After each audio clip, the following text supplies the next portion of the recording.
الحمدللہ وکفا وسلام علی عبادہ الذین اصطفیٰ اما بعد فاعوذ باللہ من الشیطان الرجیم بسم اللہ الرحمن الرحیم والذین جاہدوا فینا لنہدینہم سبلنا وإن اللہ لمع المحسنین سبحان ربک رب العزت عما یصفون وسلام علی المرسلین والحمد للہ رب العالمین اللہم صلی علی سیدنا محمد وعلی آل سیدنا محمد وبارک وسلم اللہم صلی علی سیدنا محمد وعلی آل سیدنا محمد وبارک وسلم اللہم صلی علی سیدنا محمد وعلی آل سیدنا محمد وبارک وسلم ربی یسر ولا تؤثر وتمم بالخیر وبک نستعین ربی زدنی علما یا فتاح یا فتاح یا فتاح۔ الحمدللہ اللہ سبحانہ تعالیٰ کے کرم سے، اللہ کے فضل سے ایک بار پھر کچھ تاخیر کے ساتھ ہم اپنی پھر اس محفل ذکر میں حاضر ہیں۔ اللہ سبحانہ تعالیٰ کا کرم ہے کہ اللہ سبحانہ تعالیٰ ہمیں یہ مواقع عطا فرماتے ہیں، اور اللہ کا شکر ہے کہ اس بابرکت مہینے میں جب کہ رجب کے آخری ایام ہیں، کچھ دنوں بعد شعبان ہے، اور پھر اس کے بعد انشاءاللہ رمضان ہے۔ اللہ سبحانہ تعالیٰ سے دعا ہے کہ اللہ سبحانہ تعالیٰ ہمارے لیے رجب اور شعبان کو بابرکت بنائے، اور ان بابرکت مہینوں کی فضیلت سے ان میں حاصل ہونے والی برکات کے ساتھ اللہ سبحانہ تعالیٰ ہمیں رمضان تک پہنچائیں۔ اللہم بلغنا رمضان۔ جو چیز اہم ہے وہ یہ ہے کہ ہم ہر سال اللہ کی توفیق سے یہ محنت تو ضرور کرتے ہیں کہ اپنے آپ دلوں کو، اپنے قلوب کو رمضان کے لیے تیار کریں۔ اس دفعہ تھوڑی سی ہم نے ڈیفرنٹ اپروچ لی، اور وہ یہ کہ ڈیوائیڈ کر دیا اپنے ٹاسکس کو۔ انگلش کے جو لیکچرز ہیں، آپ حضرات ماشاءاللہ سب انگلش سمجھتے ہیں، تو اس میں ایسی کوئی بات نہیں ہے کہ آپ وہ سن نہیں سکتے۔ اگر ابھی نہیں سن رہے تو ان کو میری اسٹرانگ ریکمنڈیشن ہے کہ وہ بھی ضرور سنیں۔ ان میں ہم نے بات کرنا شروع کی نفس کی، کیونکہ نفس اپوزٹ ہے، یا نفس جو ہے وہ حائل ہے حصول تقویٰ کے چیلنج میں۔ حصول تقویٰ کے لیے جو چیز سب سے راستے میں حائل ہوتی ہے، جو بگیسٹ آبسٹیکل از نفس۔ لہٰذا نفس کو سمجھنا کہ نفس ہے کیا، نفس کس طرح اپنا اثر کرتی ہے، نفس کے اثرات ہوتے کیا ہیں، نفس جب غالب ہوتی ہے تو اس کی علامات کیا ہوتی ہیں، نفس کس طرح اپنے شکنجے میں کھینچتی ہے، نفس کس طرح انسان کو پھسلاتی ہے، نفس کو قابو میں کرنے کے لیے کن چیزوں کو کرنا ضروری ہے، نفس سے دھوکے سے کس طرح بچا جا سکتا ہے، نفس کس طرح ایک سٹیٹ سے دوسری سٹیٹ میں منتقل کی جا سکتی ہے، یہ سب باتیں انشاءاللہ ہم ان انگلش ٹاکس میں کر رہے ہیں۔ 2 سیشنز ہو چکے ہیں، اور انشاءاللہ باقی کے مزید سیشنز میں اسی کو کھولتے جو اس کی انیشیل سٹیٹ ہوتی ہے، اس سے لے کے جو اس کی وانٹڈ سٹیٹ ہے، اس تک ہم ان باتوں کو کھولیں گے، سمجھیں گے، کریں گے انشاءاللہ۔ اردو کے جو ہماری جمعے کی محفل ہوتی ہے، اس میں اللہ سبحانہ تعالیٰ نے یہ توفیق دی کہ ہم دوسرے اینڈ سے بات کرنا شروع کریں، کہ جو ہم حاصل کرنا چاہ رہے ہیں وہ حاصل جو ہے اس کا what does it mean، یعنی کہ اس کی قبولیت ہے کیا۔ تو لہٰذا پچھلی ویک میں ہم نے، جن لوگوں نے نہیں سنا، میں پھر ریکمینڈ کروں گا کہ وہ پلیز ریوزٹ کر کے اس بیان کو ضرور سنیں۔ الحمدللہ میرے بیانات کی ایک خاصیت یہ ہوتی ہے کہ ان کو 2x پہ پلے کرنے میں بہت آرام سے جو ہے وہ سن لیا جاتا ہے، اور اس میں جو ہے آپ کا جلدی سے آپ کیچ اپ بھی کر سکتے ہیں ان ساری باتوں کو۔ تو اگر کوئی گھبرا رہا ہے کہ وہ 1 گھنٹے کا بیان تھا، اب میں زندگی میں 1 گھنٹہ کیسے نکالوں گا، تو وہ 2x کے اوپر جو ہے وہ آرام سے 25 منٹ کے اندر کور ہو جائے گا۔ اور پھر ہمارے شاہد بھائی جب اس کو اپلوڈ کرتے ہیں تو وہ اس میں سے جو گیپس ہوتے ہیں ان کو بھی کٹ کر دیتے ہیں، تو وہ لائیو سننے والے بیچارے 1 گھنٹے کا سنتے ہیں، اپلوڈ ہوتا ہے تو وہ 45 منٹ کا ہوتا ہے، اور جو 2x کر کے پلے کرے تو وہ تو 15 منٹ میں آل ڈن اینڈ ڈسٹڈ۔ تو بڑا آسان سی ریسپی ہے، کوئی مسئلے والی بات نہیں ہے۔ جوکس اپارٹ، آپ اس کو ضرور سنیں، کیونکہ اس میں ہم نے بات کرنا شروع کی کہ قبولیت اعمال کیا ہوتا ہے. اعمال کا اصل یہ ہے کہ اعمال قبول ہو جائیں. ایک ہوتا ہے اعمال کا کہ کرنے کے قابل ہونا، اور ایک ہونا ہے کہ اعمال کا قبول ہونا. پھر اس میں ہم نے بات کی کہ قبولیت اعمال کے سمٹمز کیا ہیں، کہ ہمیں کیسے پتہ چلے کہ ہمارے اعمال قبول ہو رہے ہیں. اس میں ہم نے امتحان میں نہیں لیتا کہ کیا کیا بات کی تھی، لہٰذا آپ بلا تکلف میری طرف دیکھتے رہیں، نظریں مت نیچی کریں کہ ابھی سوال آنے والا ہے. کوئی سوال نہیں کر رہا میں. کہ اس میں ہم نے بات کی کہ اگر آپ کو سنت کے مطابق اعمال کرنے کو مل رہے ہیں تو یہ قبولیت اعمال کی نشانی ہے. اگر آپ جو ہے آپ کا اعمال کی وجہ سے آپ کے دل میں سکون آ رہا ہے تو یہ قبولیت اعمال کی نشانی ہے. اگر آپ کو اعمال میں جو کنسسٹنسی نصیب ہو رہی ہے تو یہ قبولیت اعمال کی نشانی ہے. اور پھر سب سے بڑی نشانی جو کہ شاید انسان کو اپنی زندگی میں تو نہیں ملتی، وہ یہ ہوتی ہے کہ انسان اعمال جاری ہو جاتے ہیں. اس کی مثال میں نے یہ سمجھائی تھی کہ جیسے آج کل کوئی بندہ ویڈیو اپلوڈ کرے اور وہ ویڈیو وائرل ہو جائے، ٹھیک ہے نا. تو جو ویڈیو وائرل ہو گئی تو اس کا مطلب ہے کہ وہ قبول ہو گئی. لیکن اس میں ایک فرق ہے جو میں لاسٹ ٹائم بتانا بھول گیا تھا. فرق کیا ہے کہ ویڈیو وائرل جو ہوتی ہے آج کل، وہ وائرل لوگوں کو یاد رہتا ہے کتنے زیادہ سے زیادہ کتنے دنوں کے لیے، مہینہ، 1.5 مہینہ، 1.5 million view, 2.5 million view, 3 million view. بس اس سے زیادہ کیا اوپر گیا تھا ہوگا. آج کل کے بچے مجھے کریکٹ کر دیں گے کہ نہیں اتنے ملین ویوز والے بھی ہوتے ہیں. چلو جتنے بھی ملین ویوز ہو گئے ختم ہو گئی بات. زیادہ سے زیادہ پیپل موو آن، مطلب وہ اپنا چام ختم کر دیتا ہے. جو اعمال اللہ سبحانہ تعالیٰ جاری رکھتے ہیں وہ صدیوں تک جاری ہوتے ہیں. اس میں ہم نے مثال دی امام ابو حنیفہ رحمہ اللہ کی، امام بخاری رحمہ اللہ کی، قدوری شریف کی. وہ چیزیں ہیں جو کہ جاری ہیں. دارالعلوم دیوبند کی. یہ سب وہ چیزیں ہیں جو قبول ہوئیں، جس کی وجہ سے اللہ سبحانہ تعالیٰ نے نہ صرف قبول ہوئی بلکہ مقبول ہو گئی. ان کو اللہ سبحانہ تعالیٰ نے جاری فرما دیا. ان کا فیض آج تک لوگ محفوظ ہوئے. تو اسی ڈسکشن کو ہم تھوڑا سا ذرا آگے بڑھاتے ہیں، اور وہ یہ ہے کہ ہم مسلسل بات کرتے ہیں، ایٹ لیسٹ کم از کم بات تو ضرور کرتے ہیں کہ نہیں کرتے وہ الگ بات ہے. وہ ہے ذکر کی اہمیت کی. پچھلی دفعہ جو ساتھی آن لائن ہوتے ہیں وہ اس سے محروم رہ جاتے ہیں، لیکن اس لیے میں انکریج کرتا ہوں کہ جو ساتھی کم از کم یہاں ہیں وہ ان پرسن ضرور آیا کریں. کہ ہم نے اس کے بعد بھی ایک question and answer sort of session ہوتا ہے. تو کسی ایک ساتھی نے مجھ سے پوچھا کہ جی اسباق آگے کیسے بڑھتے ہیں، اس طرح کی انہوں نے کوئی نوعیت کا سوال کیا. تو یہ ذکر کی کے اثرات کیا ہوتے ہیں، ذکر کی کیفیات کیا ہوتی ہیں، ذکر کی قبولیت کیا ہے. ذکر بھی ایک عمل ہے جو ہم کر رہے ہوتے ہیں، اور یہ وہ ذکر ہے، مطلب یہ وہ عمل ہے جس کے اوپر تھرو آؤٹ رمضان پریپریشن میں ہم بہت زیادہ ایمفسائز کرتے ہیں. اس لیے کیونکہ اس کا اثر بہت زیادہ ہے.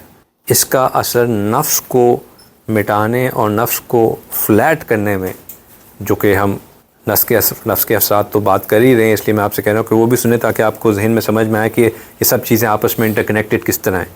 وہ اثرات مٹانے میں جو سب سے پوٹنٹ چیز ہے وہ ذکر ہے. تو اس لیے ہم ذکر کے اوپر بہت زیادہ ایمفسس کرتے ہیں. تو ذکر کے اثرات، ذکر کی قبولیت، یہ کیسے پتہ چلتی ہے کہ میرا ذکر جو ہے وہ واقعی ہی کوئی رنگ لا رہا ہے کہ نہیں. دیکھیں، قبولیت کے لیے ایک چیز تو ذہن میں رکھیں کہ اللہ سبحانہ تعالیٰ نے ایک بہت زبردست وعدہ کیا ہوا ہے. وہ وعدہ کیا ہے کہ اللہ سبحانہ تعالیٰ نے کہا کہ والذین جاہدوا، کہ جو کوئی بھی، اور وہ لوگ جو مجاہدہ کرتے ہیں، ایفرٹ لگاتے ہیں، who put in the hours, who do a bit of struggle فینا، ہمارے لیے، towards us، لَنَهْدِيَنَّهُمْ، ہم ضرور بالضرور ان کو ہدایت دیتے ہیں. کس چیز پہ ہدایت دیتے ہیں؟ سبلنا، ہمارے جو راستے ہیں ان میں سے کسی ایک راستے پہ ان کو ہدایت ضرور ملتی ہے. والذین جاہدوا فینا لَنَهْدِيَنَّهُمْ سُبُلَنَا، کہ ضرور بالضرور نَهْدِيَنَّهُمْ، ہم ان کو ضرور بالضرور اپنی طرف بلاتے ہیں، ان کو ہدایت دیتے ہیں، ان کو راستے پہ لے کے آتے ہیں. اب یہ جو اللہ وعدہ کر رہے ہیں کہ نہدینہم، کہ ہم لے کے آتے ہیں۔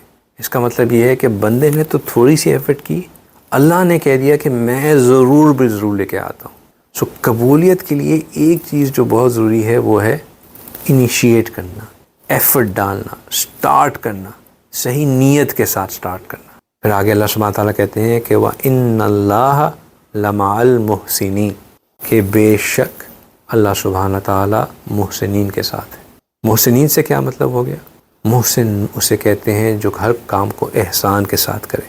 احسان کے ساتھ کرنے کا مطلب یہ کہ جب میں نے اس کام کو کیا تو میں نے اس طرح کیا کہ واقعی ہی میں اس سے بہتر اس کو نہیں کر سکتا تھا، ہاف ہارٹڈ نہیں کیا، چلاؤ کام نہیں کیا۔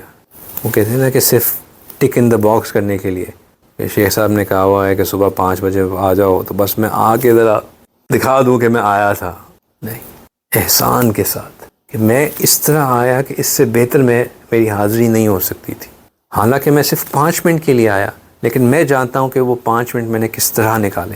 وَالَّذِينَ جَاهَدُوا فِينَا لَنَهْدِيَنَّهُمْ سُبُلَنَا وَإِنَّ اللَّهَ لَمَعَ الْمُحْسِنِينَ۔ تو قبولیت کے لیے ہماری طرف سے انیشیٹ کرنا، ہماری طرف سے ایکشن لینا، اور کون سا ایکشن؟ جو کہ the best of our capabilities ہو، یہ بہت ضروری ہے۔ لہٰذا جب سالک، اب سالک کسے کہتے ہیں؟ سلوک کہتے ہیں راستے کو۔ یہ راستہ کون سا ہے؟ یہ فینا والا راستہ ہے، کہ ہماری طرف آنا، اللہ کی طرف جو راستہ لے کے جا رہا ہوں، وہ راستہ جو کہ ہم نماز میں کئی بار، دن میں کئی بار نمازوں میں اس کے لیے اللہ سے دعا بھی کرتے ہیں کہ ہمیں صراط مستقیم عطا فرما دے۔ تو یہ جو صراط مستقیم کا راستہ ہے، سیدھا راستہ جو اللہ تک لے کے جاتا ہے، اس کو ہم نے اس آیت مبارکہ میں فینا، جس کے لیے اللہ نے کہا کہ جو مجاہدہ کرتا ہے ہماری طرف، یہ وہ راستہ ہے، اسے سلوک کہتے ہیں۔ اور جو اس راستے پہ چل رہا ہو اسے سالک کہتے ہیں۔ اور دبئی میں سالک کسے کہتے ہیں؟ وہ جو ہم ٹول پے کرتے ہیں آتے ہوئے، جو کہ ابھی جنوری سے بڑھ گیا ہے نا، تو اس والے سالک کی بات نہیں ہو رہی۔ یہ نہ سمجھو کہ بندہ فوراً اپنا فون چیک کرے، یار فائن تو نہیں لگ گیا، میں بھی سالک۔ نہیں، یہ وہ سالک نہیں ہے، یہ سالک ہے وہ راستہ جو وہ بندہ جو چل رہا ہو اس راستے پہ جو کہ اللہ کی طرف لے کے جاتا ہے۔ اب اس راستے پہ چلنے والا بندہ جب کثرت سے اللہ سبحانہ تعالیٰ کا ذکر کرتا ہے تو اس پہ کوئی نہ کوئی کیفیات وارد ہوتی ہیں۔ وارد ہونے کا کیا مطلب؟ کہ اس کے اوپر کوئی نہ کوئی کیفیات ریفلیکٹ ہوتی ہیں، اپیئر ہوتی ہیں، کوئی نہ کوئی he undergoes certain conditions which he feels۔ ٹھیک ہے؟ اور جو بندہ ذکر کرے ہی نہ، جو بندہ اپنے وظائف کرے ہی نہ، اس کو کوئی کیفیات نہیں ہوتی، اس کو کوئی اثرات محسوس نہیں ہوتے۔ یہ بات تو یقینی ہے کہ جس مجلس میں یا جو شخص ایسی جگہ پہ بیٹھے جہاں پہ وہ ذکر کرتا ہو تو اس کے اثرات تو اس کے اوپر آتے ہی آتے ہیں، کیونکہ اللہ سبحانہ تعالیٰ کے محبوب نے اس بات کو بتا دیا کہ جس مجلس میں ذکر کی ہوتا ہے نزلت علیہم السکینہ، کہ اللہ سبحانہ تعالیٰ اس کے اوپر سکینہ نازل کرتے ہیں۔ سکینہ کیا ہوتا ہے؟ سکینہ کا مطلب ہے اللہ سبحانہ تعالیٰ کی رحمت۔ یہ خصوصی رحمت ہوتی ہے، یہ انوارات کی رحمت ہوتی ہے جو بندے کے اوپر نازل ہوتی ہے، جس سے انسان کو بیسکلی کمفرٹ ملتی ہے، you find peace with it, آپ ریلیکس ہوتے ہیں، آپ اسٹریس لیول ڈاؤن ہوتا ہے، آپ کے اوپر خوف ختم ہو جاتا ہے، مخلوق کا خوف ختم ہو جاتا ہے، کیونکہ خالق کی مدد آ جاتی ہے۔ یہ سکینہ ہوتا ہے۔ اب یہ کیسے پتہ چلے کہ جی ہمارے اوپر سکینہ نازل ہو رہا ہے یا ہمیں سکینہ، اس کے کوئی اثرات کیا ہیں؟ تو اس کے مختلف اثرات ہیں۔ کئی دفعہ سکینہ کی وجہ سے انسان کے دل کی پریشانی ختم ہو جاتی ہے۔ پریشانی کا ختم ہو جانا، جیسے میں نے کہا کہ یہ ایک علامت ہے۔ دل کا اطمینان پا لینا، دل کا سکون پا لینا، دل کا مطمئن ہو جانا، یہ ایک اور نشانی ہے۔ غموں کا جو انسان کے اندر ایک ہجوم ہوتا ہے، جو ایک سٹریس ہوتا ہے، جو ایک فیئر آف ان نون ہوتا ہے، جو ایک ٹینشن ہوتی ہے کہ اب پتہ نہیں what's going to happen next, آگے کیا ہوگا میرے ساتھ، اس سے ایک دم سے طبیعت کا ہلکا ہو جانا کہ جو ہوگا انشاءاللہ خیر ہوگی. یہ جو ایک کیفیت آ جاتی ہے نا کہ انشاءاللہ خیر ہوگی، یہ بھی ایک نشانی ہے. پھر ایک اور نشانی ہے کہ انسان کے دل میں اللہ کی محبت کا اضافہ ہو جاتا ہے. انسان کھنچاؤ محسوس کرتا ہے اللہ کی طرف، اس کا دل چاہتا ہے کہ میں کچھ ایسا کروں جس سے میرا اللہ کے ساتھ کنیکشن پیدا ہو. وہ مس کرتا ہے اللہ کو، وہ یاد کرتا ہے وہ سویٹنس جو اس کے محسوس کرتا ہے اپنے اندر جب اس کو اللہ کی یاد آتی ہے. وہ چاہتا ہے کہ وہ مجھے سویٹنس دوبارہ محسوس ہو. یہ بھی ایک نشانی ہے. پھر ایک نشانی یہ ہے کہ انسان کو اپنے گناہوں پہ ندامت ہونا شروع ہو جاتی ہے. انسان اپنے گناہوں کو پہچاننا شروع کر دیتا ہے. انسان کو سمجھ میں آنا لگ جاتا ہے کہ یہ جو کام تھا یہ تو اصل میں غلط ہے. بہت سی دفعہ ایسا ہوتا ہے کہ ہم اپنے گناہ کو گناہ ہی نہیں سمجھ رہے ہوتے، ہمیں احساس ہی نہیں ہوتا کہ یہ گناہ ہے بھی کہ نہیں ہے. اس کی ایک اثر یہ ہوتا ہے کہ انسان کے سامنے اس کے گناہ کھلنا شروع ہو جاتے ہیں. نہ صرف گناہ کھلنا شروع ہو جاتے ہیں بلکہ گناہوں پہ ندامت ہونا شروع ہو جاتی ہے. انسان کو رونا آنا شروع ہو جاتا ہے، افسوس آنا شروع ہو جاتا ہے. یہ بھی ایک اثر ہے. پھر ایک اور نشانی یہ ہے کہ انسان کے دل میں دنیا کی اہمیت کم ہو جاتی ہے. ابھی تو دنیا سے ایک محبت سی ہے، یہ بھی ہو جائے، یہ بھی ہو جائے، یہ پلاننگ بھی، یہ پلاننگ بھی، یہ پلاننگ بھی. یہ دنیا کی اہمیت کم ہونا شروع ہو جاتی ہے. دنیا ایک حقیر سی چیز نظر آنا شروع ہو جاتی ہے، بے معنی چیز نظر آنا شروع ہو جاتی ہے. یہ سب مختلف کیفیات ہیں. ضروری نہیں ہے کہ ہر ایک ہر کیفیت سے گزرے. ہر شخص مختلف ہے. جس طرح ہر شخص کی صورت مختلف ہے، اس طرح ہر شخص کی سیرت بھی مختلف ہے. مختلف لوگ مختلف کیفیات سے گزرتے ہیں. لیکن یہ سب کیفیات مجموعی طور پر ذکر کے اثرات میں سے ہی ہیں. یہ سب کی سب سکینہ کے اثرات میں سے ہی ہیں.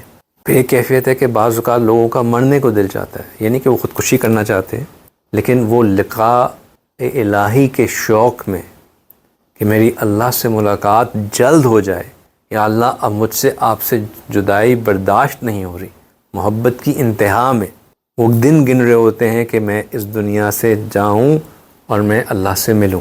الدنیا سجن المومن، کہ یہ دنیا مومن کے لیے ایک قید خانہ ہے. اکثر ہم نے تو اللہ کا شکر ہے ڈاکیومنٹریز میں ہی دیکھا ہے، خود دیکھنے کا موقع نہیں ملا، اللہ نے کبھی دکھائے بھی نہ، لیکن پریزن میں لوگوں نے دیوار کے اوپر کاؤنٹ لگایا ہوتا ہے، اس کو کاٹ رہے ہوتے ہیں کہ کب یہ دن ختم ہوں گے. تو مومن کی بھی یہی کیفیت ہوتی ہے کہ میں کب اپنے رب سے جا کے ملوں گا. عجیب معاملہ کہ ایک شخص تھا، شیخ کے پاس گیا، اس نے کہا کہ شیخ مجھے مرنے سے بہت ڈر لگتا ہے، میں کیا کروں؟ تو شیخ نے کہا کہ آپ ایسا کریں کہ آپ جو ہے وہ اللہ کی راہ میں مال خرچ کرنا شروع کر دیں. شیطان نے اس کے دل میں وساوس ڈالے کہ یار یہ جو مولوی حضرات ہیں نا، یہ بس کسی نہ کسی طریقے سے پیسے ٹٹولنے کے چکروں میں لگے ہوتے ہیں. میں گیا ان کے پاس کہ بھائی مجھے موت سے ڈر لگتا ہے، انہوں نے کہا کہ اللہ کی راہ میں امپلائی کر رہے ہوں گے کہ میرے اوپر ہی خرچ کر دو. بہرحال شیطان نے وساوس ڈالے، لیکن وہ سمجھدار بندہ تھا، اس نے کہا کہ کوئی نہ کوئی حکمت ہوگی تو میں جو ہوں بات مان لیتا ہوں اور ایسا ہی کرتا ہوں جیسے انہوں نے کہا. اس نے اللہ کی راہ میں خرچ کرنا شروع کر دیا. لو اینڈ بیہولڈ کچھ عرصے بعد وہ گیا اپنے شیخ کے پاس. اس نے کہا شیخ بہت عجیب بات ہے، اب مجھے مرنے سے ڈر نہیں لگ رہا. میں نے کہا الحمدللہ. اس نے کہا لیکن شیخ میں جاننا چاہتا ہوں کہ پیسے خرچ کرنے کا موت سے ڈر لگنے سے کیا تعلق ہو سکتا ہے؟ تو انہوں نے کہا کہ بھائی بات بڑی سمپل سی ہے. پہلے آپ کی ساری انویسٹمنٹ دنیا میں تھی، لہٰذا آپ دنیا میں رہنا چاہتے تھے. جب آپ نے اللہ کی راہ میں خرچ کرنا شروع کیا تو اب آپ کی انویسٹمنٹس اللہ کی طرف بھی ہونے لگ گئی. اب آپ کو تسلی ہونا شروع ہو گئی کہ میری ساری انویسٹمنٹس دنیا کی نہیں ہیں، آخرت میں بھی میری کوئی نہ کوئی انویسٹمنٹ ہے. تو اب اس کی طرف دل مائل ہونا شروع ہو گیا، لہٰذا موت سے ڈر ختم ہو گیا. تو موت سے ڈر بھی ختم ہو جاتا ہے. کچھ حضرات ہیں ان کی کیفیت یہ ہوتی ہے کہ جیسے ہی وہ ذکر میں بیٹھتے ہیں ان کو نیند آ جاتی ہے. یہ بھی ایک علامت ہے. اب ساتھی پریشان ہوتے ہیں کہ حضرت میں بیٹھتا ہوں اور نیند آ جاتی ہے.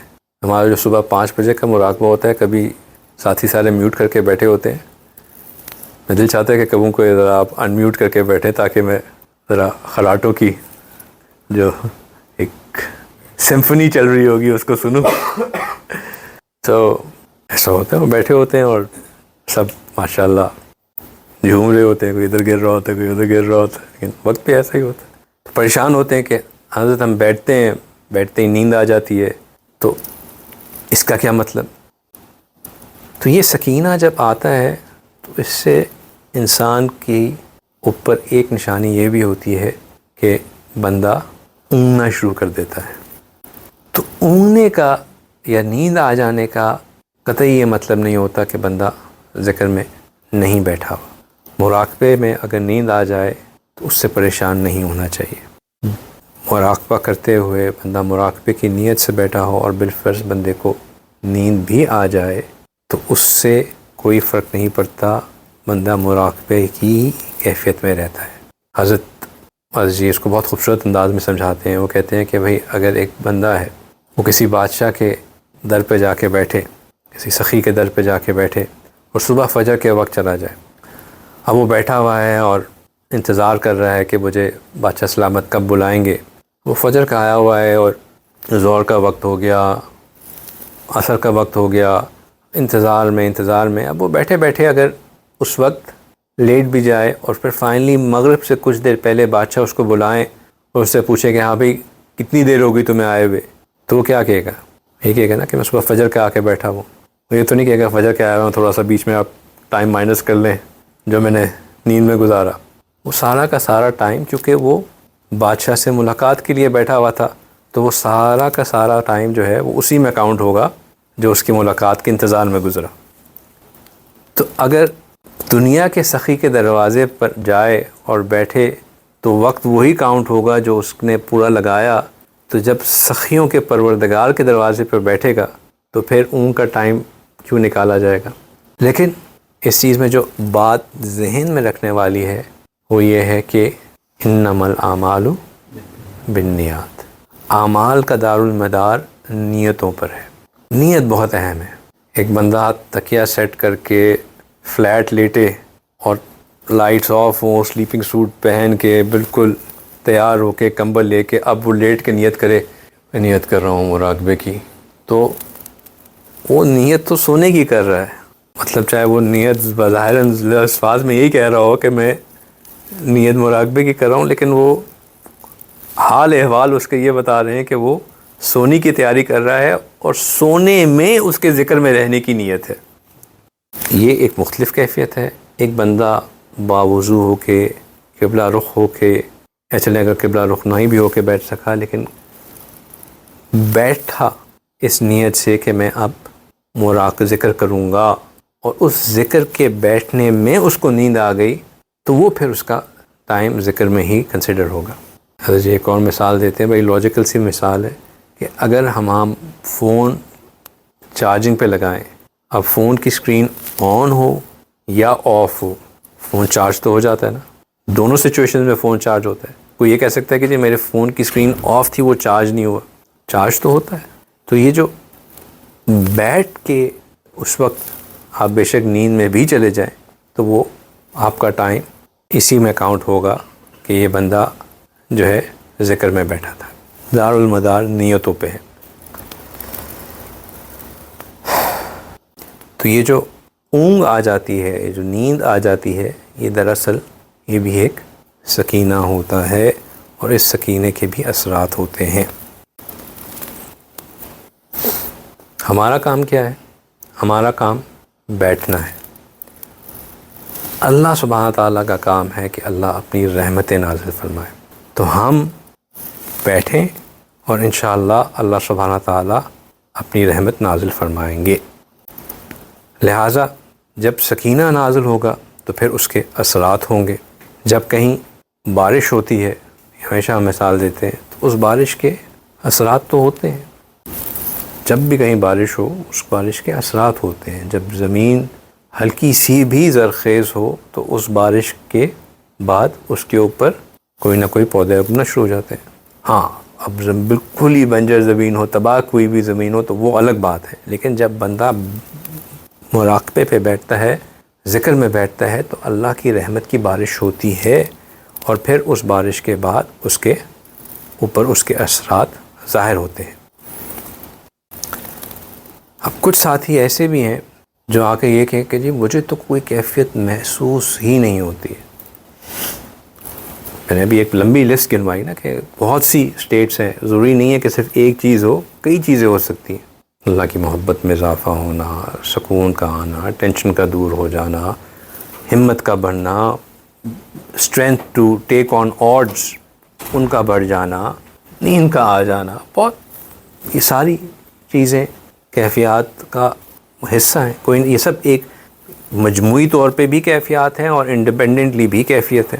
اگر کوئی بندہ کہے کہ جی مجھے تو کیفیت ہوتی ہی نہیں ہے، اگر کچھ لوگ ایسے ہوتے جی ہم جتنا بھی ذکر کر لیں کوئی کیفیت نہیں ہوتی، تو اگر یہ سچویشن ہے کہ کوئی کیفیت ہوتی ہی نہیں ہے تو اس کا مطلب ہے کہ some thing is wrong some where, کہیں نہ کہیں کچھ نہ کچھ گڑبڑ ہے۔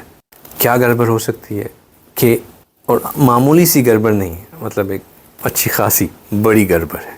یہ بندہ کسی نہ کسی کبیرہ گناہ میں پھنسا ہوا ہے، جس کی وجہ سے دل کے اوپر اب تالے لگ چکے ہیں، جس کی وجہ سے دل کے دروازے بند ہو چکے ہیں۔ یا تو کسی حلال حرام کے ماس کا مسئلہ ہے، یا جو ہے عقیدے کے عقائد کا مسئلہ ہے، کوئی نہ کوئی گڑبڑ ضرور ہے جس کی وجہ سے یہ کیفیات زائل ہوتی ہیں، یعنی کہ وہ آتی تو پھر بھی ہیں اس کے اوپر، لیکن وہ زائل ہو جاتی ہیں، اپنا اثر نہیں چھوڑتی ہیں۔ وہی والی بات کہ جیسے جب زمین بنجر ہو، بالکل اس کو ہارڈ کر دیا گیا ہو، روڈ بنا دی گئی ہو، تو پھر وہ گیلی تو ضرور ہوتی ہے لیکن کچھ پروڈکشن اس میں سے کچھ نہیں ہوتی ہے۔ کتابوں میں بہت زبردست ایک واقعہ لکھا ہوا ہے، کس کے متعلق لکھا ہوا ہے؟ امام ربانی مجدد الافسانی رحمہ اللہ کے بارے میں۔ ان کے خادم تھے، انہوں نے آ کے ریکویسٹ کی کہ حضرت میرے ایک بھائی ہیں، ان کا آخری وقت ہے، اگر آپ آ کے ان کے اوپر کچھ توجہ ڈال دیں تو آخری لمحوں میں اللہ سبحانہ تعالیٰ ان کے ساتھ خیر کا معاملہ کر دیں گے، کلمے کے اوپر موت کی توفیق مل جائے گی، آسانی ہو جائے گی۔ کیونکہ وہ حضرت کے قریبی خادم تھے تو حضرت نے ان کی بات مان لی، ان کے ساتھ چلے گئے۔ اب حضرت ان کو بیٹھ کر وہاں پہ توجہ دے رہے ہیں اور فرماتے ہیں کہ میں نے کئی دیر تک ان کے اوپر توجہ دی لیکن مجھے ان کے دل میں کوئی تبدیلی محسوس نہیں ہوئی۔ اب ظاہر بات ہے جب مجدد الافسانی رحمہ اللہ جیسا کوئی بندہ توجہ دے رہا ہو اور اگلے کے دل پر کوئی اثر ہی نہ ظاہر ہو تو ایک فکر تو ہوتی ہے۔ تو حضرت نے اللہ سے درخواست کی کہ یا اللہ مجھ پہ یہ معاملہ واضح کیا جائے۔ تو فرماتے ہیں کہ اللہ نے مجھے الہام سے واضح کیا کہ اس بندے کی جو صحبت ہے وہ بد عقیدہ لوگوں کے ساتھ ہے، اس کا بندے کا بیٹھنا کفار کے ساتھ ہے، ان کے ساتھ دوستی ہے، ان کی رسوم میں اس کی شرکت ہے، اور نہ صرف شرکت ہے بلکہ ان کو ماننا اور ان کے ساتھ ان کو انجوائے کرنا ہے۔ تو اس کی وجہ سے اس کے دل پر اثر نہیں ہو سکتا۔ کس کا اثر نہیں ہو سکتا؟ مجدد الافسانی رحمہ اللہ جیسے بندے کا۔ بہت ہی فکر والی بات ہے کہ بعض اوقات انسان اپنی حرکتوں کی وجہ سے دل کو ایسے بند کر دیتا ہے کہ پھر بہترین سے بہترین معالج بھی اس کا علاج نہیں کر سکتا۔ اچھا، یہ جو اثرات آتے ہیں ہمارے دل پہ، یہ اثرات جو آتے ہیں یہ بھی اگر کوئی بندہ کہے کہ جی میں تو چاہتا ہوں کہ ڈائریکٹ اللہ سبحانہ تعالیٰ کا نور جو ہے نا وہ میرے دل پہ آ جائے، تو ایسا بھی نہیں ہو سکتا۔ دیکھیں، اب بارش کی ہم بات کر رہے تھے، تو بارش کون برساتا ہے؟ اللہ سبحانہ تعالیٰ برساتے ہیں، لیکن اس کا سبب کیا بنتے ہیں؟ بادل بنتے ہیں، ٹھیک ہے۔ اولاد کون دیتا ہے؟ اللہ سبحانہ تعالیٰ دیتے ہیں، اس کا سبب کون بنتا ہے؟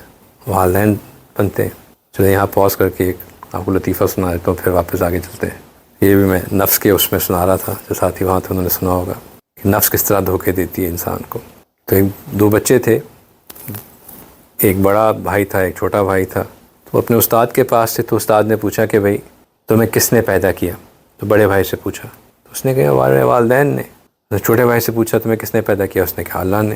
تو استاد نے بڑے بھائی کو کہنا شروع کیا کہ تمہیں شرم نہیں آتی؟ دیکھو چھوٹا بچہ ہے، اس نے سمجھ لیا کہ حقیقت کیا ہے، اور تم بڑے بھی ہوگے اور تم آج تک نہیں پہچان سکے اپنی رب کی رحمت کو، اپنے رب کی فضیلت کو۔ بڑا لمبا لیکچر نہ کہ اللہ کی یہ اللہ وہ، اور تم تو اس نے تھوڑی دیر بعد کہا کہ حضرت میں معذرت چاہتا ہوں، اصل میں مجھے دنیا میں آئے ہوئے کچھ وقت گزر گیا ہے، تو یہ تو ابھی نیا نیا آیا ہے، تو اس کو یاد ہے، تو میں بھول گیا ہوں کہ اس کو یاد ہے کہ اللہ نے پیدا کیا تھا، میں بھول گیا، تو مجھے لگا کہ والدین میں ان کے ساتھ زیادہ وقت گزارا تھا. تو یہ نفس انسان کو ایسے دھوکے دیتی ہے. خیر، بات یہ ہو رہی تھی کہ جب دینے والی ذات تو اللہ کی ہی ذات ہوتی ہے، لیکن اللہ سبحانہ تعالیٰ کچھ اسباب بناتے ہیں جن کی وجہ سے پھر اللہ کی رحمت آگے ڈسٹریبیوٹ ہوتی ہے. نبی پاک صلی اللہ علیہ وسلم نے فرمایا کہ انما انا قاسم واللہ یؤتی، کہ دینے والی ذات، عطا کرنے والی ذات اللہ سبحانہ تعالیٰ کی ہے، اور میں جو ہوں آگے تقسیم کرنے والا ہوں. ٹھیک ہے، تو اس کو بات کو یوں سمجھ لیجئے کہ بعض اوقات ہماری کیپیسٹی ہی نہیں ہوتی کہ ہم ڈائریکٹ کسی سے جا کے کوئی چیز لے سکیں. کیا مطلب؟ ایک پاور ہاؤس ہے، ہم کہیں کہ جی میں اپنا فون ڈائریکٹ چارجنگ جو ہے نا اس پاور ہاؤس کی جو آؤٹ والی جگہ ہے اس میں لگا دیتا ہوں. کیا بنے گا ہمارے فون کا؟ کچھ بھی نہیں بچے گا اس کا. اس پاور ہاؤس سے پاور لائن ایک ٹرانسفارمر کے اندر آئے گی، وہ اس کی وولٹیج کو کم کرے گا، وہ کم وولٹیج ہمارے گھر کے ساکٹ میں آئے گی، اور اس ساکٹ میں 240 واٹس کے اندر ہمارا فون چارج ہو سکے گا. زیادہ بڑھ گئی تو معاملہ خراب. لہٰذا اسی طرح جو اللہ سبحانہ تعالیٰ کی نور کی یا فیض کی جو کیپیسٹی ہے وہ ڈائریکٹ انسان ایبزارب کر ہی نہیں سکتا. موسیٰ علیہ السلام کو اللہ سبحانہ تعالیٰ نے ایک جھلک اپنی تجلی کی دکھائی تھی، اور وہ جو ہے ڈائریکٹ نہیں دکھائی تھی، بائی ریفلیکشن دکھائی تھی. تجلی موسیٰ علیہ السلام پہ بھی نہیں ڈالی تھی، اس پہاڑ پہ ڈالی تھی، اور پہاڑ کا کچھ نہیں بچا.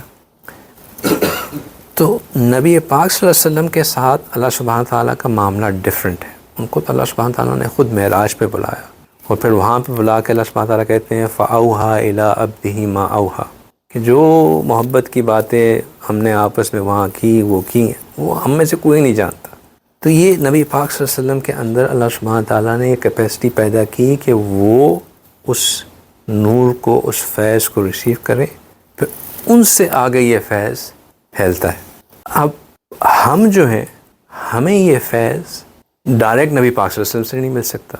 اب ہم کہیں کہ جی جو پاور ہاؤس سے نکل کے جو پہلا ہے اسٹیشن اس سے ہم جا کے لے لیں، وہاں سے بھی نہیں لے سکیں گے.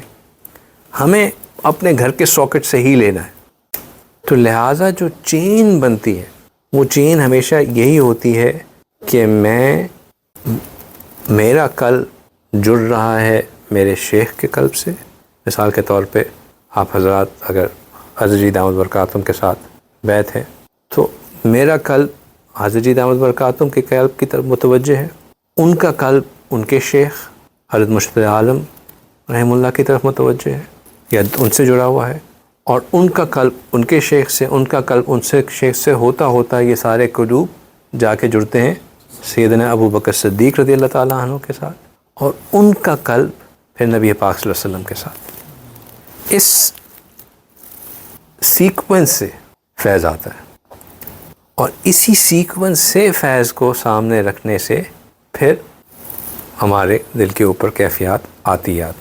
لہٰذا اگر کوئی بندہ یہ کہہ رہا ہو، جو بات ہم کر رہے تھے، بیچ میں بات ادھر ادھر چلی گئی، کہ مجھے اثرات ہی محسوس نہیں ہوتے، تو یہ سمجھ لیں کہ وہ بندہ سیدھا اس کو ICU میں ایڈمٹ کرنا پڑے گا، وہ ایمرجنسی کیس ہے. اور یہ نہیں ہے کہ پھر اس کو بس چیک اپ کرا کے واپس گھر آ جانا ہوگا. ایسے بندے کو ایڈمٹ ہونا پڑتا ہے. اگر ہمیں واقعی، لیکن اس کے لیے ضروری کیا ہے بائی دا وے، ابھی تو ہم وہ تو اس اسٹیج پہ تو پہنچتے ہی نہیں ہیں نا. اس کے لیے ضروری ہے کہ ذکر کریں تو صحیح، پھر اس کے بعد پتہ چلے گا نا کہ اثرات آ بھی رہے ہیں کہ نہیں آ رہے. جب ذکر ہی نہیں کریں گے تو پھر تو یہ صرف ایک اور ایک کہانی ہو جائے گی، ہے نا. کہانی نہیں ہے اس کو، you need to put it to test کہ بھائی واقعی اثر ہو بھی رہا ہے کہ نہیں ہو رہا ہے. اور اگر اثر نہیں ہو رہا تو پھر وہ ICU کی اسٹیٹ کیا ہے کہ بندہ پھر اپنی شیخ کی صحبت میں وقت گزارے، ان کی خانقاہ میں جا کے ایڈمٹ ہو، ان کے ساتھ سفر کرے، ان کی صحبت میں رہے، کیونکہ پھر اس سے جو ہے ان کی توجہات سے میں ہمیشہ یہ بات بتاتا ہوں کہ دو طریقے ہوتے ہیں. ایک ہوتا ہے اگر زمین گندی ہو جائے تو کیا طریقہ ہوتا ہے کہ اس کو دھو دیا جائے. دوسرا طریقہ یہ ہوتا ہے کہ اس کو خشک ہونے دیا جائے، اس کو سورج کی شعاؤں سے اس کو پاک ہونے دیا جائے. یہ دو طریقے ہوتے ہیں. تو ایک طریقہ تو یہ ہے کہ ہم ذکر سے کریں. دوسرا طریقہ یہ ہے کہ ہم شیخ کی صحبت میں رہیں اور شیخ کی صحبت میں رہ کر ان کی توجہات پائیں. ان کی توجہات پائیں گے تو وہ بالکل ایسے ہی ہے جیسے ہمارا ریز کے ساتھ علاج ہو رہا ہو.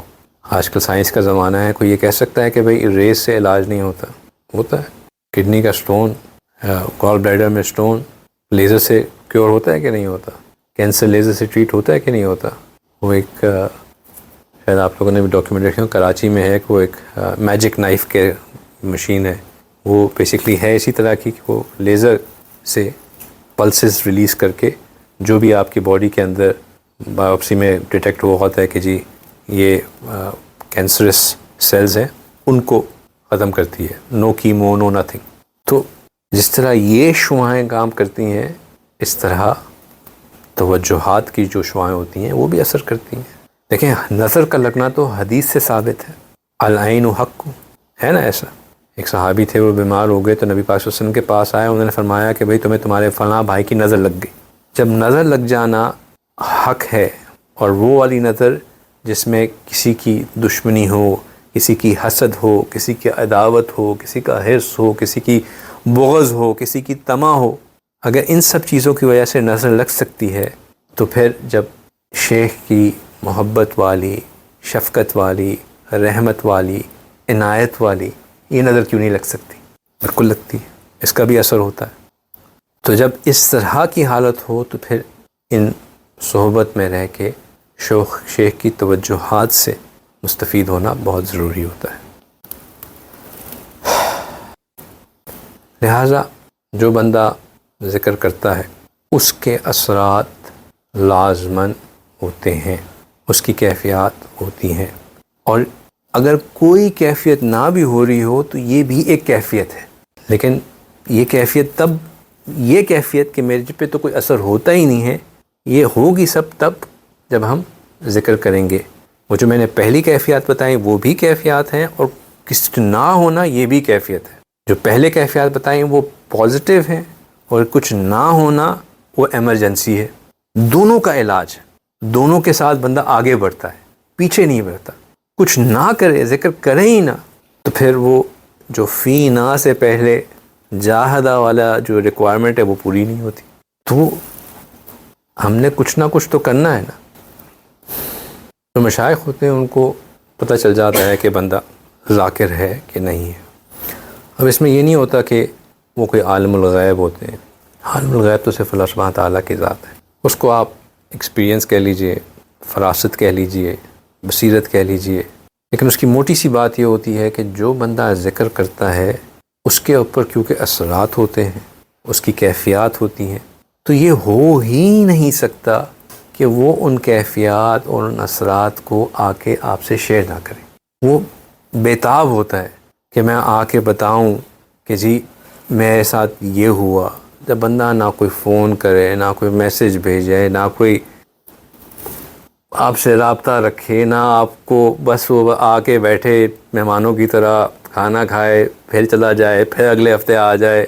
یہ بھی بہت اچھی بات ہے. یہ بھی ایک اللہ کی طرف سے ایک توفیق ہے کہ اگلے ہفتے آ جائے، بیچ میں پھر کئی ہفتوں کے لیے غائب ہو جائے، پھر آ جائے. ایک آپ سے جو ہے نا اس نے ایک جو ہے وہ ایک انفارمل سی ایک ریلیشن شپ رکھی ہوئی ہے کہ جی وہ حضرت جی آئیں گے تو یہاں آنا ضروری ہے، تو پتہ چل جائے گا کہ حضرت جی آتے ہیں تو ان سے ملاقات کر لیں. حضرت جی سے بھی آ کے بس دور دور سے ملاقات، پھر آگے ختم. تو جو اس طرح کے حضرات ہوتے ہیں ان کے بارے میں آپ you can be quite sure کہ بھائی کوئی ذکر اذکار نہیں چل رہے. جو بندہ ذکر کر رہا ہو وہ ہو ہی نہیں سکتا کہ وہ آ کے ان ذکر کے اثرات نہ شیئر کرے، یا آ کے یہ کہے کہ حضرت میں تو اتنے عرصے سے ذکر کر رہا ہوں لیکن کچھ ہو نہیں رہا. اس کی کیا وجہ ہے؟ تو ذکر کا، مراقبے کا تذکرہ نہ کرنا یہ بھی علامت ہے، اور جو آ کے ذکر کرتے ہیں یہ بھی علامت ہے کہ بھئی کچھ نہ کچھ ہو رہا ہے. ویسے آج کل جو ہمارے سالک حضرات ہیں وہ بھی ماشاءاللہ سمارٹ ہو گئے ہیں. وہ کیا کرتے ہیں کہ وہ آ کے بتاتے تو ہیں لیکن وہ اپنی من مرضی کی بات بتاتے ہیں. وہ آ کے جو ہے نا وہ پازیٹیوس بتائیں گے کہ حضرت یہ اچھا چل رہا ہے، یہ اچھا چل رہا ہے، اور جو گرے زون والی باتیں ہیں یا خطرناک باتیں ہیں ان کو omit کرتے رہتے ہیں. امید یہ ہوتی ہے کہ میں حضرت کو اچھی اچھی باتیں بتاؤں گا تو بس پھر تو سبق جو ہے وہ آگے بڑھ ہی جائے گا. کچھ تو ماشاءاللہ اتنے ہوشیار ہوتے ہیں کہ انہوں نے کتابوں میں پڑھ لیا ہوتا ہے کہ ان اسباق کے علامات کیا ہیں، تو وہ جا کے خود ہی علامات بتا رہے ہوتے ہیں حضرت کی یہ علامت بھی محسوس ہو رہی ہے، یہ بھی ہو رہی ہے. ہاں بڑے بڑے ماشاءاللہ چلاک لوگ ہیں. کچھ لوگ آ کے اپنا خواب بتاتے ہیں تو اس خواب میں بھی جو ہے نا وہ اچھی اچھی باتیں بتا دیتے ہیں اور جو خطرناک بات ہے وہ سائڈ لائن کر دیتے ہیں. تو مشائخ کو جو ہے وہ بٹوین دی لائنز پڑھنا پڑتا ہے کہ یہ بندہ جو کہہ رہا ہے اور جو اس کے اوپر نظر آ رہا ہے اس میں کانٹرڈکشن کتنی ہے. دیکھیں صاف سی بات ہے کہ جو مراقبے میں پابندی کرتا ہے، جو ذکر میں پابند ہوتا ہے، اس کا دل، اس کا قلب جاری ہو جاتا ہے. قلب جاری ہو جاتا ہے. اب یہ قلب جاری ہو جانا، اکثر سالک سوال پوچھتے ہیں کہ قلب جاری ہو جانے کا کیا مطلب ہے. تو قلب کے جاری ہو جانا اس کا یہ مطلب نہیں ہے کہ آپ کو اپنی ہارٹ بیٹ فیل ہونا شروع ہو جاتی ہے. اگر آپ کو چلتے پھرتے اپنی ہارٹ بیٹ فیل ہو رہی ہے، پلپٹیشن فیل ہو رہی ہے، تو شیخ کے پاس مت آئیں، کارڈیولوجسٹ کے پاس جائیں. ٹھیک ہے نا، یہ خطرناک بات ہے. کیوں آپ کی ہارٹ بیٹ اتنی تیز ہوئی ہوئی ہے کہ آپ کو فیل ہو رہی ہے؟ یہ نارمل نہیں ہے. ٹھیک ہے. جس قلب کی ہم بات کر رہے ہیں وہ اصل میں آپ کا لطیفہ قلب ہے. اس کی جگہ یہ نہیں ہے، یہ تو ہمارے دل کی جگہ ہوتی ہے. اور یہ اس کو اگر ہم اس کا سی ٹی اسکین کریں یا ایکس رے کریں یا اور کیا کیا وہ ہوتے ہیں، نہیں ای سی جی نہیں، جو ایکو کرے، نہیں ایک اور جس سے بیبی بھی دیکھتے ہیں، وہ کیا کہتے ہیں اسے، الٹرا ساؤنڈ کریں، تو وہ نظر بھی آ جاتا ہے اس میں کہ بھئی یہاں پہ ایک آرگن موجود ہے. ای سی جی ایکو وغیرہ سے تو اس کی بیٹس پتہ چلتی ہے نا، مطلب فزیکلی اس کو دیکھنے کی بات کر. لیکن جس قلب کی ہم بات کر رہے ہیں وہ ویژولی نظر نہیں آتا، اسے لطیفہ قلب کہتے ہیں. ہماری روح ہمارے جسم کے ساتھ کچھ پوائنٹس کے ساتھ جڑی ہوئی ہے. وہ پوائنٹس جو ہیں وہ لطائف کہلاتے ہیں. لطائف جمع، لطیفہ سنگولر. اور یہ ایک ہنسی مذاق کا جوک والا لطیفہ نہیں ہے، یہ لطیفہ لطف سے ہے لیکن مختلف ہے. اب لطیفہ قلب جو ہے اس کی جگہ اگر ہم اپنے چیسٹ کے اوپر اپنے لیفٹ نپل سے 2 انچ نیچے اور 2 انچ لیفٹ پہ، یہ جگہ بنتی ہے، یہاں پہ یہ لطیفہ قلب ہوتا ہے. یہ اس کی جگہ ہے. اور جب ہم ذکر کرتے ہیں، جتنے بھی سالک شروع میں جن کو کہا جاتا ہے کہ ذکر کرنا شروع کریں، وہ اسی مقام کے اوپر ذکر شروع کرتے ہیں. اسے لطیفہ قلب کہتے ہیں. جب ہم کہتے ہیں نا کہ میں نیند آ گئی، تو اس میں جو ابھی جتنی بھی پچھلی بات ہوئی اس میں یہی نیت ہوتی ہے کہ میں اس نیت سے کہ اللہ سبحانہ تعالیٰ کی رحمت نبی پاک صلی اللہ علیہ وسلم کے قلب اطہر پہ آ رہی ہے اور سلسلہ مشائخ کے قلوب سے ہوتے ہوئے میرے شیخ کے قلب پہ آ رہی ہے اور میرے شیخ کے قلب سے میرے قلب پہ آ رہی ہے. تو یہ جو پوری چین کے تھرو جو ہم رحمت اپنے قلب پہ لا رہے ہوتے ہیں، وہ فزیکل ہارٹ پہ نہیں لا رہے ہوتے، وہ ہم اس پوائنٹ کے اوپر فوکس کر رہے ہوتے ہیں. اور جو ہم کہتے ہیں نا کہ اپنے دل پہ فوکس کریں، وہ ہم نے ہارٹ بیٹ کے اوپر، ہارٹ کے اوپر فوکس نہیں ہو رہا ہوتا، وہ بھی یہی پوائنٹ ہوتا ہے.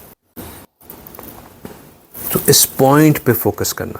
تو جب ہم اس کے اوپر ذکر شروع کرتے ہیں تو پھر اس کی کیفیات ہوتی ہے، اور اس کی کیفیت کو، ان کیفیات کو کہتے ہیں کہ قلب کا جاری ہو جانا. اب قلب کے جاری ہو جانے کی کیفیات کیا ہیں؟ اب وہ شخص جو باقاعدگی کے ساتھ مراقبہ کرے، تقویٰ طہارت والی زندگی گزارے، اتباع سنت والی زندگی گزارے، تو اس کو اپنے اس قلب کے اوپر ایک حرکت سی محسوس ہونا شروع ہو جاتی ہے. یہ جو ہم کہتے ہیں نا کہ میں اللہ کی رحمت آ رہی ہوتے ہوتے میرا دل اللہ کا ذکر کر رہا ہے اور میں اس کو محسوس کر رہا ہوں ذکر کرتے ہوئے، اللہ اللہ اللہ کہتے ہوئے. تو یہ جو اللہ اللہ اللہ کہنا ہے، اس سے پہلے کی جو ایک کیفیت ہوتی ہے وہ یہ ہے کہ اس پوائنٹ کے اوپر بندے کو ایک ہلکی سی حرکت محسوس ہونا شروع ہو جاتی ہے، جسے تحرک کہتے ہیں، یہ تحرک والی کیفیت۔ اب یہ تحرک والی کیفیت جو ہے یہ ہارٹ بیٹ سے ڈیفرنٹ ہوتی ہے، یہ ہارٹ بیٹ نہیں ہوتی ہے۔ ہارٹ بیٹ تو ہے نا مسلسل ایک ردم کے ساتھ ایک چیز کا چلنا، اور وہ ہارٹ بیٹ آپ کی ویری کرتی رہتی ہے، سٹنگ سٹیٹ میں 60 ٹو 82 کے درمیان ہو جائے گی، تھوڑا سا ذرا آپ تیز چلیں گے تو 100 میں چلی جائے گی، بہت تیز بھاگیں گے تو 130 پلس ہو جائے گی۔ تو یہ جو ہے یہ اس طرح نہیں ہے، یہ جو حرکت ہے، یہ حرکت جو ہے جسے تحرک کہتے ہیں، یہ ایسی ہے جیسے انسان کو اپنے گوشت کی پھرکنے کی، ہم جیسے اگر کبھی بیٹھے ہوں تو کسی مسل کے اندر ایک دم سے محسوس ہوتا ہے نا کہ تیزی سے ایک چیز محسوس ہوئی، جیسے کوئی چیز پھڑک رہی ہے۔ وہ ہارڈ کور اردو ہو رہی ہے، لیکن اب جس کو نہیں سمجھ میں آ رہی وہ پوچھ لے۔ تو یہ لطیفے کی جو حرکت ہوتی ہے یہ بہت تیز محسوس ہوتی ہے۔ یہ ایسے ہے کہ جیسے اگر ہم کسی بس میں بیٹھے ہوں، آج کل کی ماڈرن بسز نہیں، وہ جو ڈیزل انجن والی پرانی بسز ہوتی ہیں جو ابھی بھی ہمارے ملکوں میں چلتی ہیں، اس قسم کی بس میں جس میں بندہ بیٹھتا ہے نا، جب سٹارٹ ہوتی ہے تو پورا بندہ ساتھ ساتھ ہل رہا ہوتا ہے۔ تو جس طرح اس بس پہ بیٹھنے کے بعد ایک مسلسل ایک کانسٹنٹ، یا کبھی ٹرین سے سفر کرنے کے بعد پھر وہی والی بات کہ یہاں کی میٹرو نہیں، جو ہمارے ملکوں میں ٹرین ہوتی ہے اس والی کی بات کروں کہ آپ آئیں تو کچھ دیر تک آپ کو یوں ہی فیل ہوتا ہے کہ آپ یوں یوں یوں یوں یوں یوں ہی ہو رہے ہیں۔ تو یہ ایک اس طرح کی ایک وائبریشن سی ہے جو کہ آپ کو ایک کنسسٹنٹ پیس کے اوپر ایٹ فاسٹ پیس محسوس ہوتی ہے۔ تو جو لوگ باقاعدگی کے ساتھ ذکر کرتے ہیں ایٹ دا انیشیل اسٹیج، ان کو یوں ایک وائبریشن فیل ہونا شروع ہو جاتی ہے۔ شروع میں یوں ہوتا ہے کہ آپ جب اپنے لطیفہ قلب کی طرف متوجہ ہوتے ہیں تب وہ تحرک جو ہے وہ انیشیٹ ہو جاتا ہے، یعنی کہ جب آپ اس کی طرف فوکس کرتے ہیں تب جو ہے وہ ایکٹیویٹ ہو جاتا ہے۔ لیکن جب آپ اس کے اوپر محنت کرتے رہتے ہیں تو پھر یہ ایک کنسسٹنٹ فیلنگ بن جاتی ہے۔ کچھ لوگ تو ایسے ہیں جن کو مطلب اریٹیشن فیل ہونا شروع ہو جاتی ہے، بیٹھے ہوں گے ایک دم سے فیل ہوگا، وہ ڈسٹریکٹ ہو جائیں گے کہ یار یہ اب کیا ہو گیا۔ میں کچھ ایسے لوگوں کو جانتا ہوں جنہوں نے جب یہ ایسی فیلنگ شروع ہوئی تو انہوں نے جا کے اپنا ECG وغیرہ کرایا کہ پتہ نہیں کیا ہو رہا ہے مجھے، کیوں ایسا۔ پھر ان کو بتایا گیا کہ بھائی یہ تحرک ہے، یہ ہوتا ہے ایسا۔ تو یہ کیفیت جب غالب آ جاتی ہے تو پھر انسان کو متوجہ ہونے کی ضرورت نہیں ہوتی، وہ خود بخود ایکٹیو رہتا ہے، بلکہ وہ انسان کو اپنی طرف متوجہ کر رہا ہوتا ہے۔ یعنی کہ پہلے انسان ذکر کی طرف متوجہ ہوتا تھا، اب ذکر انسان کو اپنی طرف متوجہ کر رہا ہوتا ہے۔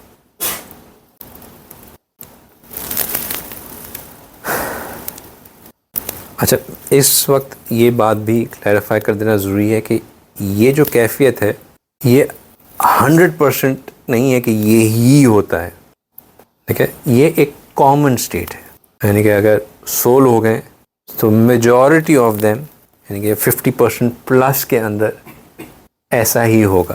لیکن جن کے اندر نہیں ہوتا تو ان کے اندر وہ جو باقی کیفیات جن کا ہم ذکر پہلے کر چکے ہیں کہ گناہوں پہ نادم ہونا، قلب میں خوشی کا محسوس ہونا، اللہ کی محبت کا آنا، یہ چیزیں بھی کیفیات کے اندر ہی شامل ہیں۔ لہٰذا اب میں اگر بات کر رہا ہوں کہ جی تحرک محسوس ہوتا ہے، اور اگر کوئی بندہ کہے کہ یار میں تو اب کرتا ہوں تو مجھے تو تحرک کی کوئی کانسیپٹ ہی نہیں آیا، تو یہ وہ نہیں ہے۔ But majority of the cases میں یہ تحرک ہوتا ہے، اور یہ تحرک جب بندہ اس کو پابندی کے ساتھ کرنا شروع کرتا ہے تو یہ آہستہ آہستہ جو ہے یہ تذکر میں بدل جاتا ہے۔ تحرک کس میں بدل جاتا ہے؟ تذکر میں بدل جاتا ہے، یعنی کہ یہ جو حرکت ہے جو محسوس ہو رہی ہوتی ہے، اس حرکت کے ساتھ ساتھ اللہ اللہ کی طرف اس کو دھیان نصیب ہونا شروع ہو جاتا ہے۔ وہ حرکت اب حرکت محسوس نہیں ہوتی، اس کو یوں محسوس ہوتا ہے جیسے اللہ اللہ اللہ ہو رہا ہے۔ ہم کہتے ہیں نا کہ میرا دل ذکر کر رہا ہے اور میں اس کو سن رہا ہوں اللہ اللہ اللہ کہتے ہوئے، تو پھر وہ یہ فیلنگ ہے۔ اب یہ کیفیت ہوتی ہے کہ چاہے سالک بیٹھا ہو، لیٹا ہو، چل رہا ہو، ہر وقت اس کو اللہ اللہ اللہ کی آواز آ رہی ہوتی ہے اور سنائی دے رہی ہوتی ہے۔ میں نے پہلے بھی ایک دفعہ اس کا آپ لوگوں کو ایک قصہ سنایا تھا کہ ایک شیخ تھے، ان کے یہ ابھی ہمارے آج کل کے پریزنٹ ڈے الائیو مشائخ کی بات کر رہا ہوں، یہ نہیں پرانے زمانے کی نہیں، ان کے ایک سالک نے ان سے بیت کی ذکر کرنا شروع کیا. کچھ عرصے بعد ان کو فون آیا اور بہت رو رہے. کیوں رو رہے ہیں؟ کیا ہو گیا پریشانی؟ انہوں نے کہا حضرت مجھے پریشانی اس بات کی ہے کہ میں واش روم میں ہوتا ہوں اور میں نہیں چاہ رہا ہوتا کہ مجھے اس وقت اللہ اللہ کا ذکر ہو اور پھر بھی جو ہے وہاں سے ذکر جاری رہتا ہے. حالانکہ اس جگہ پہ جب بندہ اپنے فارغ ہو رہا ہو، اپنی ضروریت سے فارغ ہو رہا ہو، اس جگہ پہ اس مقام پہ ذکر کرنا ممنوع ہے، حرام ہے. تو وہاں پہ وہ اس بات پہ پریشان تھے کہ اس کو میں روکوں کیسے، یہ تو میری کنٹرول میں ہی نہیں. تو یہ بات میں نے کس کانٹیکسٹ میں کی تھی کہ ہم جو ہے وہ غفرانک نکلنے کے بعد کیوں کہتے ہیں کہ اللہ وہ کام غلط ہو گیا جو میں کرنا ہی نہیں چاہتا تھا. حالانکہ باتھ روم جاتے ہوئے کوئی گناہ کا کام تو نہیں کیا ہوتا. تو اب چاہے وہ سالک کچھ بھی کر رہا ہو، وہ اس کو مسلسل اللہ اللہ اللہ کا ذکر اس کے ساتھ رہتا ہے. اور پھر یہ کیفیت جو ہے وقوف قلبی کی کیفیت بن جاتی ہے کہ مسلسل جو ہے وہ ذکر کا محفوظ ہوتے رہنا. اور پھر اس کا مزہ ہے کہ بندہ بیٹھا تو لوگوں کے اندر ہو اور کیفیت اس کی ایسی ہو کہ جیسے میں اپنے محبوب کے ساتھ خلوت میں بیٹھا ہوا ہوں. تو یہی وجہ ہے کہ اس کو جو ٹرم دی جاتی ہے، یہ بڑا ہارڈ کور سیشن ہو گیا ہے سالکین کے لیے، لیکن تھوڑا سا اس کو ڈائجسٹ کرنے کی کوشش کریں کہ یہ جو ٹرم اس کو کہی جاتی ہے وہ ہے خلوت در انجمن. یعنی کہ آپ بیٹھے ہوئے تو بڑی محفل میں ہیں، لیکن اس میں بھی آپ خلوت کے مزے لوٹ رہے ہیں. اللہ ان کے پاس ہوتا ہے، وہ اللہ کے پاس ہوتے ہیں، کسی کو کیا پتہ کہ وہ کیا مزے لے رہے ہیں. تو قلب جاری ہونے میں ابتدا میں تحرک کی کیفیت ہے، اور پھر یہ آگے جا کے یہ کیفیت تذکر میں بدل جاتی ہے اور اللہ اللہ اللہ کی ذکر کی کیفیت ہو جاتی ہے. اسے کہتے ہیں کہ سالک کا دل یا سالک کا قلب جاری ہو گیا، چلتے بیٹھے لیٹے ہر وقت دھیان اللہ کی طرف. یہ وہ بندہ ہے پھر جس سے اللہ کی یاد سے وہ غافل نہیں ہوتا. وہ جو ہم واقعات میں پڑھتے ہیں کہ ایک شیخ نے ایک بندے کو دیکھا، وہ کعبہ کے ساتھ لپٹ کے رو رہا تھا. اس نے کہا، ان کو محسوس ہوا کہ کتنا یہ زبردست شخص ہے، کتنی زبردست کیفیات کے ساتھ یہ اللہ سبحانہ تعالیٰ کے ساتھ جڑا ہوا ہے. اس کے قلب پہ نظر ڈالی تو قلب بالکل غافل. اور ایک اور شخص تھا، وہ بھرے بازار میں مگن تھا، خرید و فروخت میں بیچ رہا تھا. اس کے قلب پہ ڈال کر نظر ڈالی تو وہ ذکر کی کیفیت میں تھا. تو یہ جو بڑی محفل میں ہر کام میں شغل میں ظاہری طور پہ کسی چیز میں مشغول ہوتے ہوئے ذکر کی کیفیت میں ہونا، وہ پھر یہ وہ کیفیت ہے کہ قلب کے جاری ہو جانے کے بعد ملتی ہے. لیکن میں نے کیا کہا کہ یہ ضروری نہیں ہے کہ 100% کیسز میں یہی ہو، اور یہ بھی ضروری نہیں ہے کہ اگر یہ کیفیت ہو بھی تو یہ واقعی ذکر کے اثرات کی وجہ سے ہو. شیطان تو بہت خبیث ہے. شیطان انسان کو یہ کیفیت دلا دے کہ بھائی تم تو ہر وقت ذکر کی کیفیت میں رہتے ہو، اور بندہ بڑا خوش ہو جائے کہ بھائی میرا تو قلب جاری ہو گیا ہے اور میں تو اب ذاکر بن گیا ہوں. یہ بھی ممکن ہے. تو پھر ایسی کون سی چیز ہے جس کو ہم کہہ سکیں کہ بھائی واقعی اگر یہ میرے ساتھ ہے تو اس کا مطلب ہے کہ واقعی میرا دل جاری ہو گیا، میرا قلب جاری ہو گیا، اور مجھے جو کیفیت ملنی چاہیے تھی وہ مل گئی. تو ہمارے مشائخ نے اس کے لیے بھی ایک لٹمس ٹیسٹ بتا دیا کہ اگر آپ سرٹنلی جاننا چاہتے ہیں، یہ تو ایک سمٹم ہے نا کہ یہ تحرک ہو، وہ تذکر میں بدل جائے، اچھا سمٹم ہے، لیکن کوئی 100% گارنٹیڈ نہیں ہے. اگر 100% گارنٹی دیکھنا چاہتے ہیں کہ جاری ہے قلب یا نہیں، تو اس کے لیے انہوں نے کہا کہ اس کا امپیکٹ یہ ہے کہ دل کا حکم جو ہے وہ اعضاء کے اوپر جاری ہو جائے. جب انسان کے باڈی پارٹس اس کے دل کے تابع ہو جائے، جب دل اللہ تعالیٰ کا فرما بردار بن جائے گا تو دل اعضاء کو بھی اس کی اللہ کی اتباع کرنے پہ مجبور کرے گا.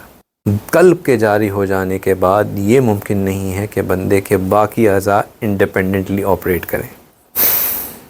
جب دل کا حکم بندے کے باقی باڈی پارٹس کے اوپر، باقی اعضاء کے اوپر جاری ہو گیا تو 100% یقین کر لیجئے کہ اب قلب جاری ہو گیا۔ کیا مطلب؟ مطلب یہ کہ اب آپ کے اندر اتباع سنت میں آپ آگے بڑھنا شروع ہو گئے، اب آپ طہارت اور تقوی کی فکر کرنا شروع ہو گئے، اب آپ کے اندر نماز کی فکر پیدا ہو گئی، اب آپ کو شریعت کے احکام اچھے لگنا شروع ہو گئے، اب آپ حرام چیزوں کو حرام دیکھنا شروع ہو گئے اور ان کی چاہت آپ کے دل سے نکل گئی، بلکہ حرام چیزوں کے لیے دل میں گھن پیدا ہونا شروع ہو گئی۔ اس سے بڑھ کر کہ ایک تو تھا کہ حرام کی گھن پیدا ہونا، ایک یہ ہے کہ جو مشتبہ چیزیں تھیں ان سے بھی آپ اعراض کرنا شروع کر دیا۔ تو یہ جو اتباع سنت، اتباع شریعت، تقوی و طہارت والی زندگی ہے، زہد فی الدنیا والی دنیا ہے، یہ جب آپ اپنے اندر محسوس کرنا شروع کریں تو اس کا مطلب ہے کہ اب ذکر کے اثرات واقعی ہیں۔ تو اگر کسی کو تحرک محسوس نہیں ہو رہا اور دل اللہ اللہ کرتے ہوئے محسوس نہیں ہو رہا اور یہ چیزیں خود وہ دیکھ رہا ہے اپنی زندگی میں، تو اس کا مطلب ہے کہ پازیٹیو سائنز ہیں۔ اور اگر یہ تحرک محسوس ہو رہا ہے، اللہ اللہ محسوس ہو رہا ہے اور اس کے ساتھ یہ چیزیں ہو رہی ہیں تو پھر نور اللہ نور۔ اور اگر تحرک محسوس ہو رہا ہے، اللہ اللہ محسوس ہو رہا ہے، تو اس کو چاہیے کہ کثرت سے اور جو ہے یہ جو باقی سائنز ہیں یہ محسوس نہیں ہو رہے تو اس کو چاہیے کہ کثرت سے لا حول پڑھے، جو کہ وہ شیطان اس کو سبز باغ دکھا رہا ہے۔ اب اسباق میں ترقی کیسے ہوتی ہے؟ اس کے لیے ایک چیز تو ضروری ہے کہ بندہ اپنے حالات اپنے شیخ سے ڈسکس کرے۔ اب یہ جو اثرات ہوں گے، اب جو بندہ اپنے یہاں پہ اتنی گدگدی محسوس کرے گا، ہر وقت اس کو یہ کیفیت ہوگی، وہ کیسے ہو سکتا ہے کہ وہ آ کے اپنے شیخ کو نہ بتائے کہ حضرت یہ ہو رہا ہے، کچھ نہ کچھ بدل رہا ہے؟ یا اس کا شیخ اگر وہ اپنے شیخ کے سامنے رہے گا تو شیخ کو کیسے نظر نہیں آئے گا کہ اس کے اندر نیکی ہے یا نہیں ہے؟ یا وہ خود شیخ کو آ کے جب بتائے گا کہ میرے معاملات یہ ہیں، حالات یہ ہیں، تو کیسے نظر نہیں آئے گا کہ چیزیں ہیں؟ تو جب بندہ رابطہ شیخ رکھتا ہے اور شیخ کے سامنے اس کی کیفیات و حالات ہوتے ہیں تو پھر شیخ بندے کو آگے بڑھاتے ہیں۔ لیکن جب کوئی رابطہ ہی نہیں ہوگا، اچھا سالک یہ کہ جی اللہ والوں کی تو اللہ نے ان کو تو کشف دیا ہوتا ہے، وہ کشف کی نظر سے دیکھ لیں کہ میرا دل جاری ہوا ہے کہ نہیں، قلب جاری ہوا ہے کہ نہیں، اس پہ اثرات ہیں کہ نہیں، وہ بس دیکھ لیں اور مجھے سبق دیں، آگے بڑھائیں، اب میں کیا ان سے جا کے ذکر کروں؟ تو بالکل صحیح بات ہے۔ لیکن میں نے حضرت جی دامت برکاتہم کے ساتھ رہ کے یہ سیکھا ہے کہ چاہے ان کو بندے کے اندر چٹھا پٹا بھی سامنے نظر آ رہا ہونا، اگر وہ بندہ خود ان سے ذکر نہیں کرتا تو وہ بھی خاموش رہتے ہیں۔ اس کی دو وجوہات ہیں، ایک تو یہ کہ جس طرح بلا اجازت کسی کے گھر کے اندر جھانکنا منع ہے، اسی طرح بغیر اس بندے کے آپ سے ریکویسٹ کیے اس کے دل کے اندر جھانکنا بھی صحیح نہیں۔ ہاں، جو صاحب نظر مشائخ ہوتے ہیں وہ آپ کے حالات جو آپ بیان کر رہے ہوتے ہیں ان کو میچ ضرور کر لیتے ہیں کہ یہ دل کی کیفیت بھی ویسی ہے کہ نہیں ہے، پھر اس کے حساب سے آپ کو آگے بڑھانا یا وہیں رکھنا وہ ڈیسائیڈ کرتے ہیں۔ تو انیشیشن آپ کو ہی کرنا ہوتی ہے۔ اب آپ مراقبہ نہ کریں، ذکر اذکار نہ کریں، شیخ سے رابطہ نہ کریں تو آپ کو کوئی سالک نہیں کہے گا۔ آپ سالک نہیں ہوں گے، آپ حالک ہوں گے۔ حالک کا کیا مطلب؟ کہ آپ باعث جو ہے نا وہ اسٹینڈ ڈر ہیں، آپ سائڈ پہ کھڑے ہوئے ہیں، موٹر وے پہ لوگ چل رہے ہیں، گاڑیاں جا رہی ہیں، لیکن آپ جو ہیں وہ وہیں کھڑے ہوئے دیکھ رہے ہیں سب چیزوں کو بائی پاس ہوتے ہوئے۔ تو آپ آگے نہیں بڑھ رہے، آپ صرف اپنی جگہ پہ کھڑے ہوئے ہیں۔ آپ اس سلوک کے اوپر تو ہیں، اس موٹر وے پہ تو ہیں، لیکن آپ پل اوور کر کے جو ہے نا وہ سائڈ پہ کھڑے ہوئے ہیں۔ آپ حالک ہیں، آگے نہیں بڑھ رہے۔ اور آپ یہ بھی نہیں کہہ سکتے بس جو کرنا ہے پیر صاحب کریں، وہ جانے اور ان کا کام جانے، میں نے تو بس بیعت کر لی، اب آگے یہ جانے اور ان کا کام نہیں۔ محنت آپ کی اپنی ہے، محنت آپ کی اپنی ہے۔ جو محنت کرے گا وہ ضرور بالضرور اللہ سبحانہ تعالیٰ اس کو ہدایت عطا فرمائیں گے۔ جو محنت نہیں کرے، والذین جاہدوا، جس نے محنت کی، لنہدینہم، ہم ضرور بالضرور اس کو ہدایت دیں گے۔ بڑا اہم وعدہ ہے۔